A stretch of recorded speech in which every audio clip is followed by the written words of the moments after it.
नमस्कार, राज्यसभा टीवी में आपका स्वागत है। मैं हूं आरफा खानम शेरवानी। सबसे पहले हेडलाइंस पर नजर डालते हैं। बिहार में दूसरे दौर के लिए अधिसूचना जारी। एलजेपी और आरएलएसपी ने की उम्मीदवारों की घोषणा। मांझी ने मखदूमपुर से भरा पर्चा। चिंतन शिविर में राहुल गांधी के आक्रामक तेवर। प्रधानमंत्री पर वादा खिलाफी का आरोप। कार्यकर्ताओं को बताए पार्टी को मजबूत बनाने की गुर। सीमा पर शांति के लिए पाकिस्तान से ब्रिगेडियर स्तर की बातचीत। संघर्ष विराम लागू करने पर जोर। गृह मंत्री ने की पड़ोसी देशों से बेहतर रिश्तों की वकालत।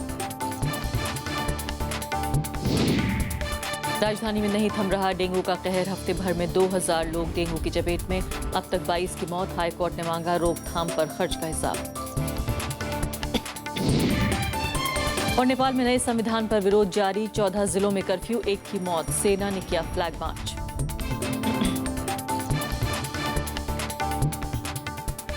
और अब पहली खबर।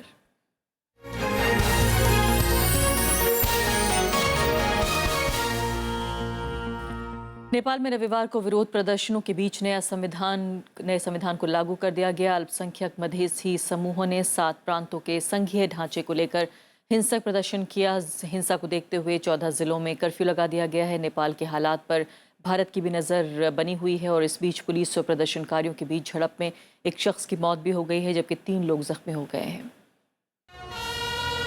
ये अलग अलग तस्वीरें नेपाल की हैं, जहां रविवार को जश्न और विरोध प्रदर्शनों के बीच देश का नया धर्मनिरपेक्ष संविधान लागू हो गया। नेपाली जनता समक्ष घोषणा गर्दछु। नई शासन व्यवस्था के स्वागत में जगह जगह राष्ट्रीय ध्वज फहराए गए। हजारों लोग काठमांडू की सड़कों पर उतर आए। दिल्ली में नेपाली दूतावास के बाहर भी लोगों ने नए संविधान का जश्न मनाया। I want to say a new introduction also. Before just where the highest peak Himalaya, the birthplace of blood with the now it's a place of the maybe the new kind of a for the global peace. लेकिन वहीं नए संविधान के लागू होने के बाद नेपाल के दक्षिण तराई क्षेत्र में तनाव का माहौल है। नेपाल के विराटनगर, झापा, गौर, साप्तारी, सरलाही और जनकपुर जिले में मधेसी संगठनों ने नए संविधान का विरोध किया है। ये लोग देश को 7 प्रांतों में बांटे जाने से नाराज हैं। साथ ही इनका विरोध नेपाल को धर्मनिरपेक्ष राष्ट्र बनाए जाने को लेकर भी है। हालात को देखते हुए 14 जिलों में कर्फ्यू लगा दिया गया है। इन इलाकों में सेना ने फ्लैग मार्च भी किया। संविधान बनाने के समय इन लोगों ने हम लोगों के समझौता को लागू नहीं किया और बार बार ये लोग यही बात कर रहे हैं कि अब आइए और वार्ता कीजिए। तो अगर वो संविधान में ये लोग हम लोगों का हक अधिकार हमारे समझौता के तहत सुरक्षित कराए होते तो मुझे लगता है कि हम लोग सड़क पे हम लोगों को नहीं आना पड़ता। नेपाल के कई हिस्सों में हिंसा भड़कने की खबर पर भारतीय विदेश मंत्रालय ने चिंता जताई है। राजनीतिक दलों ने भी मतभेदों को बातचीत के जरिए सुलझाने पर जोर दिया है। कुछ वर्ग जो कुछ मांगे छूट गई हैं, उनका समावेश भी नए संविधान में किया जाएगा, ऐसी आशा करते हैं। मधेसी रहते हैं, उनकी कुछ समस्या है और मुझे उम्मीद है कि नेपाल सरकार उनसे बातचीत करके उसका रास्ता ढूंढेगी। इससे पहले रविवार को नए संविधान को नेपाली संसद के विशेष समारोह में राष्ट्रपति रामवरण यादव ने देश को समर्पित किया। नए संविधान में संघवाद और धर्मनिरपेक्षता को अपनाया गया है। इससे पहले 2008 में पहली संविधान सभा चुनी गई थी, लेकिन कई मतभेदों के कारण इसे भंग करना पड़ा। इसके बाद 2013 में दूसरी संविधान सभा का गठन हुआ, जिसके बाद नए संविधान पर सहमति बनी। Bureau report, Rajya Sabha TV. और पूर्व राजनयिक जयंत प्रसाद इस वक्त हमारे साथ स्टूडियो में मौजूद हैं, जो 2013 तक पोस्टेड रहे नेपाल में और बिल्कुल ताज़ा हाल जो नेपाल का है फिलहाल जानते हैं।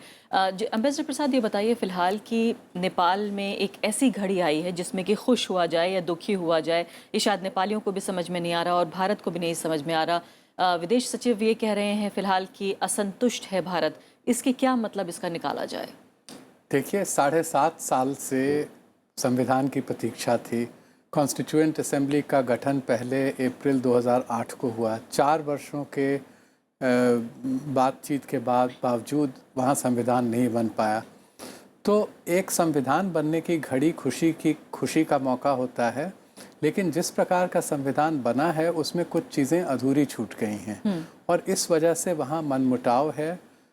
तराई क्षेत्र जहाँ मधेसी लोग रहते हैं, तराई क्षेत्र 20 जिलों का है, नेपाल में 75 ज़िले हैं और इन 20 ज़िलों में 51 वहाँ की आबादी रहती है और मधेसी पॉपुलेशन जो है वो है 33-34% पूरे देश का। पूरे देश में। लेकिन उनका सत्ता में योगदान बहुत कम है और जहाँ ऑर्गन्स ऑफ स्टेट जिनको कहते हैं वहाँ उनका प्रतिनिधित्व बहुत कम है। जैसे जिलाधिकारी एक तरह से लिया जाए तो 75 जिलों में सिर्फ 2 जिलों में मधेसी हैं और हालांकि आंकड़ों के हिसाब से 25 जिलों में उनको होना चाहिए। तो वो चाहते थे कि संघीयता से उनको जगह मिलेगी। तो ये जो 20 प्रांत हैं उसमें से 8 प्रांतों का एक मध्य प्रदेश बना है और बाकी प्रांत का विलय हो गया है पहाड़ी क्षेत्र के इलाकों से। यानी आंकड़े और ये भूगोल अगर देखें तो समस्या वाकई गंभीर नज़र आती है कि क्यों ये पूरे 60 नेता जो हैं 60 सीटें जो हैं बाकायदा अलग हो गई हैं पूरे देश से और इन्होंने हिस्सा नहीं लिया है संविधान में। ये मैं आपसे समझना चाहती हूँ फिलहाल कि शनिवार को तो विदेश सचिव लौटे ही हैं, लेकिन पीएम मोदी भी पहले कह चुके हैं कि संविधान ऐसा होना चाहिए नेपाल का जो कि गुलदस्ते की तरह हो, जिसमें चारों तरफ के फूल शामिल हों। यहाँ तो लगता है कि बिल्कुल अधूरा गुलदस्ता ये है। भारत ने ये ज़रूर कहा है कि भारत असंतुष्ट है, लेकिन जाहिर है तय नेपाल को करना है। भारत की क्या भूमिका हो सकती है? हम किसी प्रभाव की बात भी नहीं कर सकते। नहीं, भारत को ये अपेक्षा है नेपाल की वजह से। भारत ये नहीं चाहता है कि नेपाल का जो सांविधानिक प्रारूप है वो अधूरा रह जाए। उसके अधूरे रहने से नेपाल में प्रगति और उन्नति नहीं होगी और उसका कुप्रभाव हमारे ऊपर पड़ेगा।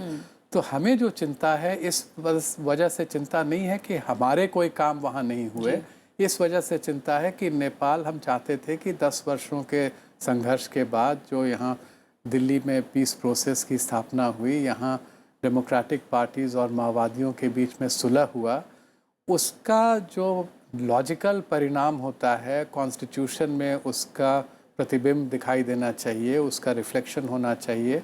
जो पीपल्स मूवमेंट नेपाल में हुए उसके गर्भ से निकली हुई जो ठोस बातें थी वो रिफ्लेक्टेड नहीं हैं इस संविधान में और इस वजह से, और नेपाल ने काफ़ी रास्ता तय कर लिया है, थोड़ा सा रास्ता रह गया जो बहुत क्रिटिकल था। लेकिन लगता है कि अब रास्ते को तो और पथरीला बना लिया है और ख़ासकर भारत की चिंता की वजह ये भी होगी क्योंकि जो ये मधेसी इलाके हैं ख़ासकर इनकी सीमा भी भारत से मिलती है और ओपन बॉर्डर है। तो जाहिर है अगर वहाँ डिस्टर्बेंस होता है, वहाँ लॉ एंड ऑर्डर की समस्या होती है तो भारत भी इससे अछूता नहीं रह पाएगा। आप बिल्कुल सही कह रही हैं, क्योंकि अगर वहाँ गड़बड़ी होगी, वहाँ उत्पात होगा, वहाँ पथराव होगा, वहाँ लोगों को राशन पानी नहीं मिलेगा, तो भारत और नेपाल के संबंधों की एक और ख़ास बात यह है कि भारत के संबंध अन्य देशों के साथ भी हैं साउथ एशिया में जिससे हमारी सीमा लगती है, जैसे बांग्लादेश है, पाकिस्तान है, भूटान है। लेकिन लोगों का आदान प्रदान, लोगों के परस्पर संबंधों पर आधारित यही एक यूनिक उदाहरण है भारत और नेपाल दुनिया में के। इस तरह का कोई उदाहरण नहीं है जिसमें कि एक देश के नागरिक जो हैं वो दूसरे देश में सेना में उच्च पद पर काम कर सके। बिल्कुल आपने ठीक कहा। और दूसरी बात यह है कि जो 60 लाख नेपाली हिंदुस्तान में रहते हैं उनको वही सुविधाएं प्राप्त हैं जो भारतीय नागरिकों को प्राप्त हैं। तो इस वजह से चूँकि लोगों के रोटी बेटी के रिश्ते की बात है, इस वजह से भारतीयों को थोड़ा सा दुख है कि जो बचा हुआ काम है वो नहीं कर पाए। क्या होगा, अब क्या होना चाहिए? बहुत आसान है, जो भी करना है बहुत आसान है। सिर्फ 3 मुद्दे हैं। एक मुद्दा है कि जो 7 प्रांत बने हैं उनकी सीमाएं क्या हों, उसमें जो मतभेद हैं बातचीत द्वारा हल किए जा सकते हैं और कॉन्स्टिट्यूशन में अमेंडमेंट लाया जा सकता है। दूसरे 2 मुद्दे और हैं कि जो 2007 की इंटरिम कॉन्स्टिट्यूशन है उसमें ये वादा किया गया था कि जो स्टेट ऑर्गन्स हैं जैसे ह्यूमन राइट्स कमीशन हुआ, इलेक्शन कमीशन हुआ, सुप्रीम कोर्ट हुआ, जुडिशरी हुई, जनरली वहाँ प्रोपोर्शनल रिप्रेजेंटेशन होगा जिसमें 4 तरह के लोगों को प्रतिनिधित्व मिलेगा। वो हैं जनजाति, वो हैं दलित, वो हैं मधेसी और हैं महिलाएं। तो ये उनको फिर से इंट्रोड्यूस करना चाहिए। बिल्कुल। और तीसरी बात जो रह गई है वो ये है कि जो डिलिमिटेशन होती है कॉन्स्टिट्यूएंसीज़ की, 2 प्रकार की कॉन्स्टिट्यूएंसी बनी है, उसमें जो पॉपुलेशन है उससे वो निर्धारित होना चाहिए जैसे हिंदुस्तान में है, ना कि किसी और यानी कि जितने मुद्दे जो हैं वो संविधान बनने से पहले सामने थे नेपाल के, उससे ज़्यादा मुद्दे जो हैं उभर कर अब आ रहे हैं क्योंकि अनसुलझे रह गए हैं वो मुद्दे। बहुत बहुत शुक्रिया एम्बेसडर प्रसाद आपका फिलहाल स्टूडियो में आने के लिए और इस मसले को समझाने के लिए। तो फिलहाल ये थी हमारी पहली खबर, अभी छोटा सा ब्रेक।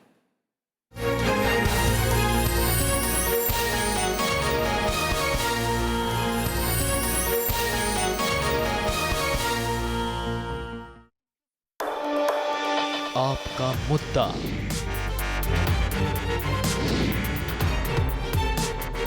आपका हाथ,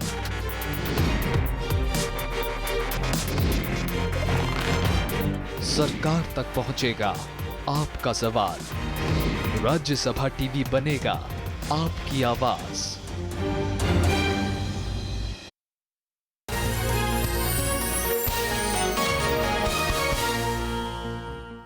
और अब बात करते हैं बिहार चुनाव की।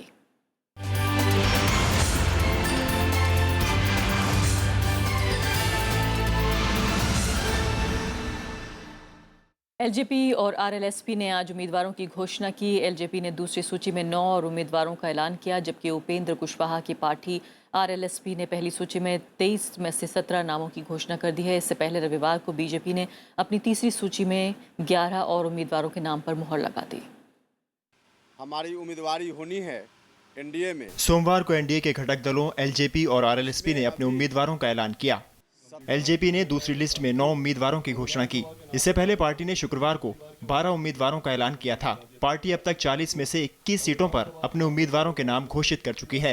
हम लोग दूसरी सूची में 9 और प्रत्याशियों के नाम आज हम लोग सार्वजनिक कर रहे हैं और इसके बाद मुझे लगता है कि हम लोग अगली सूची में संभवतः बाकी की जितने भी 19 सीटें शायद बाकी रह जाती हैं, उनके नाम, उनके प्रत्याशियों के नाम अगली सूची में जारी कर दिए जाएंगे। वहीं आरएलएसपी ने अपनी पहली सूची जारी की और 17 उम्मीदवारों के नाम तय किए। एनडीए गठबंधन के तहत पार्टी के हिस्से में 23 सीटें हैं, जिनमें से 6 उम्मीदवारों का ऐलान अभी बाकी है।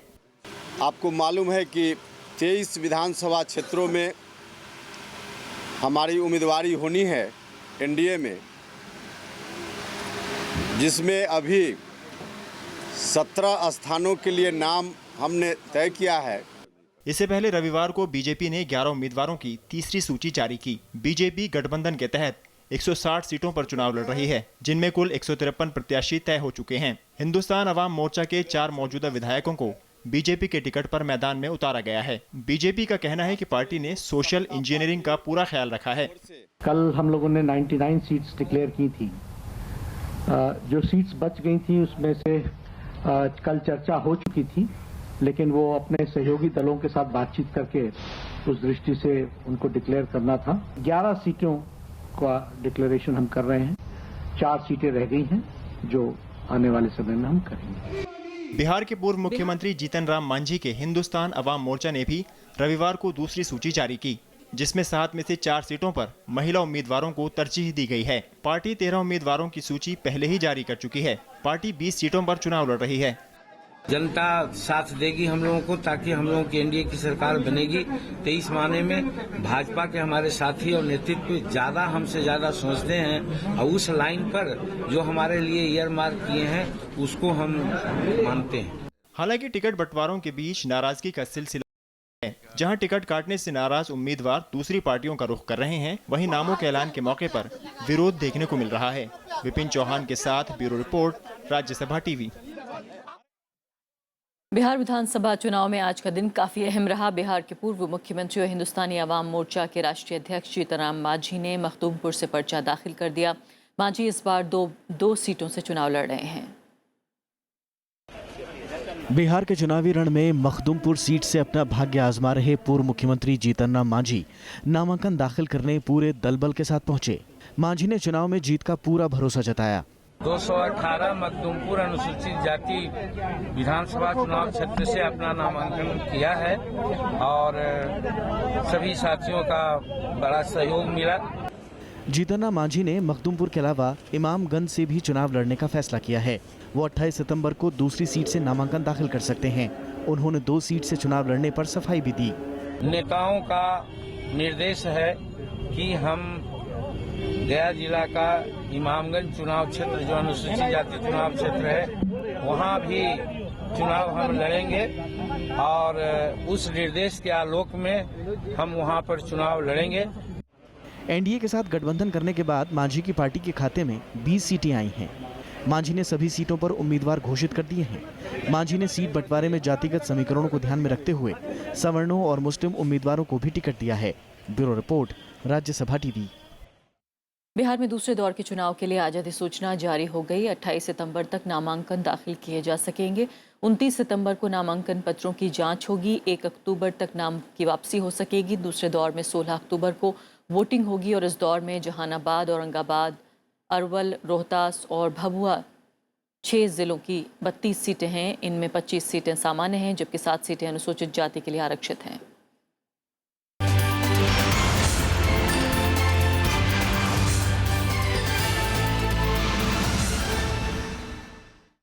आरक्षण नीति पर फिर से विचार के संघ प्रमुख मोहन भागवत के बयान पर कांग्रेस, आरजेडी और जेडीयू ने तीखी प्रतिक्रिया दी है। इन दलों का मानना है कि दलित और पिछड़े इसका करारा जवाब देंगे। बीएसपी और एनसीपी का ये कहना है कि गैर बराबरी खत्म होने तक आरक्षण बना रहना चाहिए। संघ प्रमुख मोहन भागवत के बयान पर सबसे तीखी प्रतिक्रिया लालू प्रसाद यादव की रही। उन्होंने प्रधानमंत्री नरेंद्र मोदी को आरक्षण खत्म करने की चुनौती दे डाली। ओबीसी को और शेड्यूल कास्ट और शेड्यूल ट्राइब को आबादी के हिसाब से, जनसंख्या के हिसाब से रिजर्वेशन का लड़ाई युद्ध हम लोग लड़ने वाले, हमें लड़ेंगे, हम छोड़ने वाले नहीं है। जेडीयू का आरोप है कि संघ प्रमुख का बयान आरक्षण के खिलाफ साजिश है। कांग्रेस ने भी एनडीए से रुख साफ करने की मांग की। हम ये जानने चाहते हैं एनडीए से कि इनका व्यू क्या है। हमारा व्यू इस इश्यू पर, हमारा जो पोजीशंस जो लिया है वही पोजीशन है जो हमारा 15 साल पहले। संविधान में समीक्षा करने की कोई आवश्यकता नहीं है। ये संवैधानिक आधार है जो आर्थिक और सामाजिक रूप से पिछड़े हुए लोग हैं। समीक्षा करने का मतलब है कि आरक्षण का खात्मा। बीएसपी ने संघ प्रमुख के बयान की आलोचना की और आरक्षण की मौजूदा नीति का समर्थन किया। हम आरक्षण की व्यवस्था उस समय तक रखें जब तक हमारे देश में व्याप्त गैर बराबरी है, सामाजिक स्तर पर और आर्थिक स्तर पर, और वह गैर बराबरी हम देख रहे हैं चली आ रही है। संघ प्रमुख मोहन भागवत ने पांचजन्य को दिए साक्षात्कार में कहा था कि राजनीति के लिए आरक्षण नीति का उपयोग होता रहा है। उन्होंने एक समिति बनाने का सुझाव दिया जो ये तय करे कि कितने लोगों को कितने दिन तक आरक्षण की जरूरत है। Bureau report, Rajya Sabha TV. जातिगत आरक्षण के मामले में आरएसएस प्रमुख के बयान के बाद हुई तीखी प्रतिक्रिया की वजह से सरकार को आखिरकार सफाई देने के लिए उतरना पड़ा। केंद्रीय संचार मंत्री और बीजेपी नेता रविशंकर प्रसाद ने साफ किया कि सरकार आरक्षण को खत्म करने या उस पर पुनर्विचार करने के पक्ष में नहीं है। भारतीय जनता पार्टी आरक्षण के संबंध में किसी पुनर्विचार की पक्षधर नहीं है, लेकिन हम ये भी मानते हैं कि आरक्षण के बाद जो गरीब या पिछड़े इस लाभ से वंचित हैं, उनको लाभ कैसा मिले, इसके बारे में चर्चा हो सकती है और होनी चाहिए। लेकिन आरक्षण नीति पर किसी भी प्रकार के पुनर्विचार का हम समर्थन नहीं करते, न ही बीजेपी की ऐसी धारणा है। उधर कांग्रेस उपाध्यक्ष राहुल गांधी ने प्रधानमंत्री नरेंद्र मोदी पर जनता से किए वादे पूरे नहीं करने का आरोप लगाया है। कांग्रेस के चिंतन शिविर में मथुरा पहुंचे राहुल ने आरएसएस की विचारधारा पर भी हमला किया। उन्होंने पार्टी कार्यकर्ताओं को उत्तर प्रदेश में कांग्रेस पार्टी को मजबूत करने के गुरमंत्र भी दिए। उत्तर प्रदेश के मथुरा में कांग्रेस के चिंतन शिविर में राहुल गांधी बेबाक नजर आए। उन्होंने कहा कि प्रधानमंत्री नरेंद्र मोदी जनता से किए अपने वादों को पूरा नहीं कर रहे हैं। युवाओं को कहा अच्छे दिन आएंगे, रोजगार मिल जाएगा। एक युवा को रोजगार नहीं मिला। आर्मी वालों को कहा ओआरओपी हो जाएगा। 3 बार कहा हो गया, और अभी भी आर्मी वाले कह रहे भैया कहां हुआ, बताइए, दिखाइए हमें ऑर्डर दिखाइए। उत्तर प्रदेश पर केंद्रित रहे इस चिंतन शिविर के जरिए राहुल गांधी ने पार्टी कार्यकर्ताओं में ऊर्जा भरने की कोशिश की।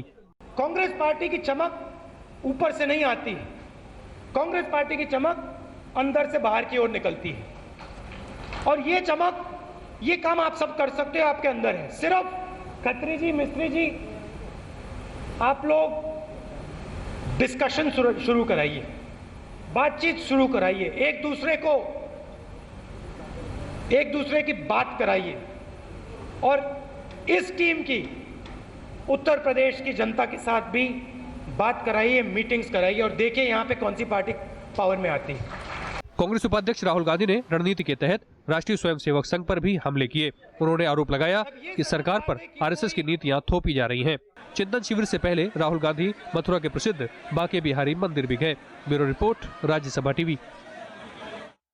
भारत और पाकिस्तान के बीच आज हुई फ्लैग मीटिंग में सीमा पर संघर्ष विराम को फिर से लागू करने पर सहमति जताई गई।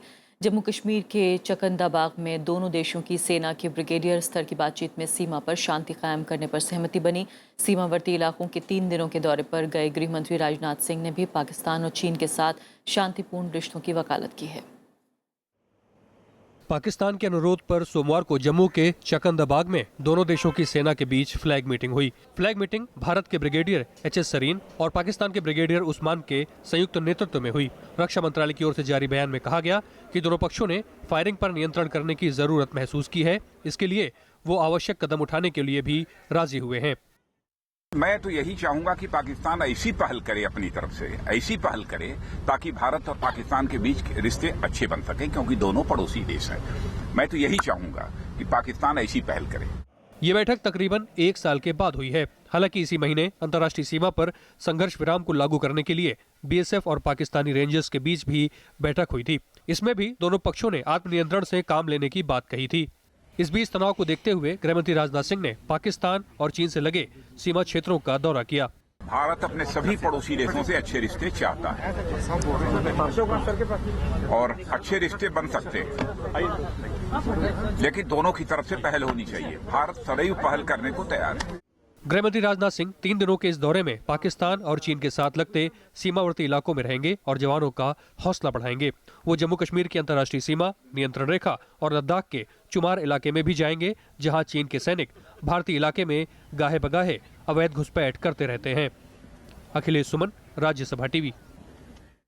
दिल्ली में डेंगू का प्रकोप बढ़ता जा रहा है। पिछले 1 सप्ताह में करीब 2000 नए मामले सामने आए हैं। डेंगू से अब तक 22 लोगों की मौत हो चुकी है, लेकिन सरकार तो सिर्फ 17 ही बता रहा है। इस बीच हाई कोर्ट ने दिल्ली सरकार को नोटिस जारी कर डेंगू पर खर्च का हिसाब मांगा है। दिल्ली के डेंगू क्लिनिक में मरीजों की तादाद बढ़ती जा रही है। महज 1 सप्ताह में राजधानी में 1919 मामले सामने आ चुके हैं। डेंगू से अब तक 22 लोगों की मौत हो चुकी है। इस साल अब तक करीब 4000 लोग इसकी चपेट में आ चुके हैं। ये आंकड़े सरकारी अस्पताल के हैं, इसमें निजी अस्पताल शामिल नहीं है। सिर्फ आंकड़े पे जाने की ज़्यादा ज़रूरत नहीं है। दिल्ली में डेंगू के लिए पूरी तैयारी की गई है, पूरा कंट्रोल में है इस टाइम। और जहाँ तक है, कुछ ऐसा भी है कि आपको पता है दिल्ली के आसपास के राज्यों में इतनी सुविधाएं डेंगू के इलाज के लिए शायद नहीं है, तो काफ़ी पेशेंट्स वहाँ से भी आ रहे हैं। पिछले 5 साल में राजधानी में डेंगू अपने सबसे भयानक रूप में उभर कर सामने आया है। सरकार पर डेंगू की रोकथाम का बजट कम करने का आरोप भी लगा है। इस मामले पर दिल्ली हाई कोर्ट ने सरकार से सोमवार को जवाब मांगा। कोर्ट ने पूछा कि डेंगू की रोकथाम के लिए क्या कदम उठाए गए हैं। दिल्ली हाई कोर्ट ने दिल्ली सरकार से जवाब मांगा है कि जो 81 करोड़ रुपए डेंगू कंट्रोल प्रोग्राम के लिए जो सरकार ने एलोकेट करे थे, वो अभी तक एमसीडी को क्यों नहीं इन्होंने रिलीज करे हैं। दिल्ली सरकार ने अस्पतालों में बिस्तर बढ़ाने और फीवर क्लिनिक खोलने जैसे कदम उठाए हैं, लेकिन मरीजों की बढ़ती तादाद से ये नाकाफी साबित हो रहे हैं। अनु दीवान के साथ रविंद्र सिंह शरण, राज्यसभा टीवी। कोलकाता में आज पूरे राजकीय सम्मान के साथ जगमोहन डालमिया का अंतिम संस्कार कर दिया गया। इस मौके पर राजनीतिक और क्रिकेट जगत की कई हस्तियां मौजूद थीं। बीसीसीआई अध्यक्ष जगमोहन डालमिया का रविवार रात दिल का दौरा पड़ने से निधन हो गया था। कोलकाता में आज बीसीसीआई के अध्यक्ष जगमोहन डालमिया का पार्थिव शरीर पंचतत्व में विलीन हो गया। इस मौके पर कई जानी मानी हस्तियां मौजूद रहीं। पश्चिम बंगाल की मुख्यमंत्री ममता बनर्जी ने डालमिया के निधन पर गहरा शोक जताया है। Actually, you won't get this type of good administrator, cricket administrator, because he knows the cricket like anything, and in his blood it was cricket blood. दिल का दौरा पड़ने के बाद जगमोहन डालमिया को शुक्रवार को अस्पताल में भर्ती कराया गया था। उनकी पहचान भारत में ही नहीं दुनिया भर में क्रिकेट प्रशासक के तौर पर रही। 2015 में बीसीसीआई अध्यक्ष पद पर डालमिया की वापसी हुई थी। इससे पहले वो 2001 से 2004 तक बीसीसीआई के अध्यक्ष रहे थे। 1997 में 3 साल के लिए जगमोहन डालमिया क्रिकेट की सबसे बड़ी संस्था आईसीसी के अध्यक्ष भी रहे।